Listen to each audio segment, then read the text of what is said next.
goat and sheep industry here in Jamaica. Now, this week, we're going to turn the focus on two very important crops being given special attention by the Ministry of Industry, Commerce, Agriculture and Fisheries. Now, these crops are part of the Ministry's Strategic Crop Production Program. And here this morning to share with us more about these crops, as well as the Ministry's strategy, is the Chief Technical Director, the CTD, with a responsibility for the Agriculture and Fisheries portfolio, Mr. Dermon Spence. Morning, Mr. Spence. Hi, morning.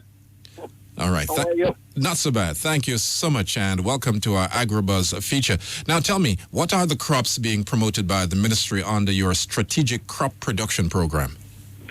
Well, the current crops that we are targeting under the Strategic Crop Production Program includes, but is not restricted to, Irish potato, onions, sweet potato, yams, and ginger. Those are the areas that we are focusing on now, and they're basically domestic crop production strategies. All right. Now, why were these crops singled out for special attention? You know, over the years, the ministry has been looking at some of the crops, some of the kind of produce that we have been importing in significant quantities in the country. Separate and apart from that, a lot of them hold significant potential for expansion in terms of export demand.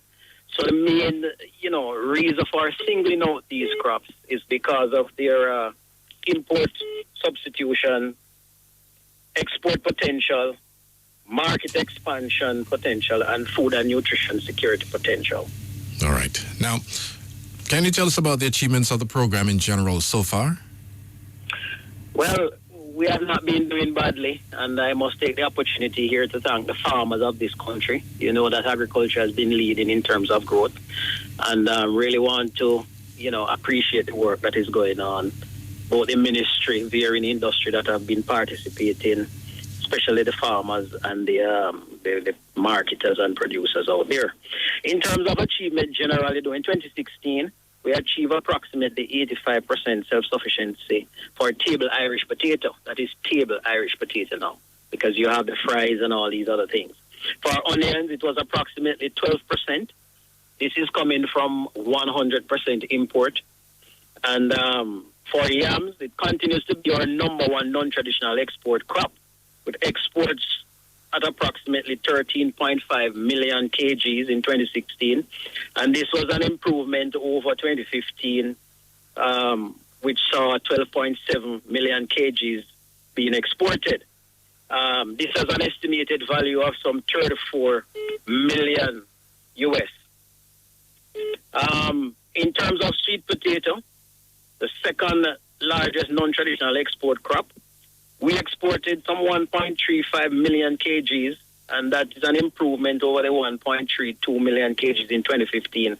This has an estimated US value of about 3.4 million. So, those are some of the kind of achievements that we have had, and we're going to continue to trend in that direction. Any peculiar challenges that you're still facing? Yes. We have had challenges traditionally in the country. There is the financing of farming activities, which has been a general challenge. But with respect to ginger in particular, we're coming from a 25-year record high production in 2013, and this has fallen off a bit due to the rhizome rot problem. It has significantly decreased our production in 2015, 2016. At this point in time, I want to take the opportunity to encourage farmers to purchase clean planting material for each production cycle, because using old planting material is what has been a major problem for ginger. All right. And what are your expectations going forward now? Well, we have a lot of expectations. To be honest with you, with the rebound and the growth in agriculture, we are seeing a lot of new players coming into the sector. You have some traditional large players who are there, the Jamaica producers, the Jamaica broilers, the Caribbean broilers, and what have you. But we're seeing interest being exhibited by other companies now, like Rainforest Seafood. They're getting into yam production. They want to do sweet potato. So our expectation is that the agriculture sector will continue to grow, being underpinned by the strategic policy direction and management and support provided by the ministry and its agencies. In 2016, the agriculture sector grew by 12.8%. And if we put everything inside here, including manufacturing related to agriculture, that would be about 17% or so.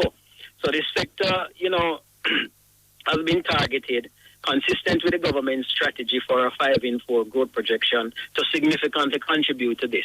And so, our expectation is that going forward, we will continue as a ministry to lead that strategic direction with our ministers, Honorable Carl Samood, J.C. Hutchins, the PS and all the technical team providing the kind of support that will help the farmers out there to get the kind of success that they need. Sounds like a solid plan. Thank you so much, Dermon Spence, and good planting.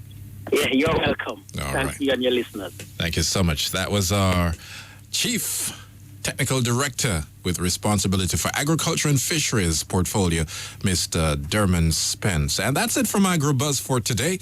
Our guest has been CTD with responsibility for Agriculture and Fisheries portfolio in the Minister of Industry, Commerce, Agriculture and Fisheries, Mr. Dermon Spence, sharing with us the Ministry's plans for increasing the production of Irish potato, sweet potato, and yams. Of course, we know that we too can support our farmers by eating what we grow as they grow what we eat. So keep listening to Agrobuzz for more information on the work of the ministry. And please, you can visit their websites, moa.gov.jm or miic.gov.jm. You may also follow them on Twitter and like them on Facebook. And join us again next week for another Agrobuzz feature. This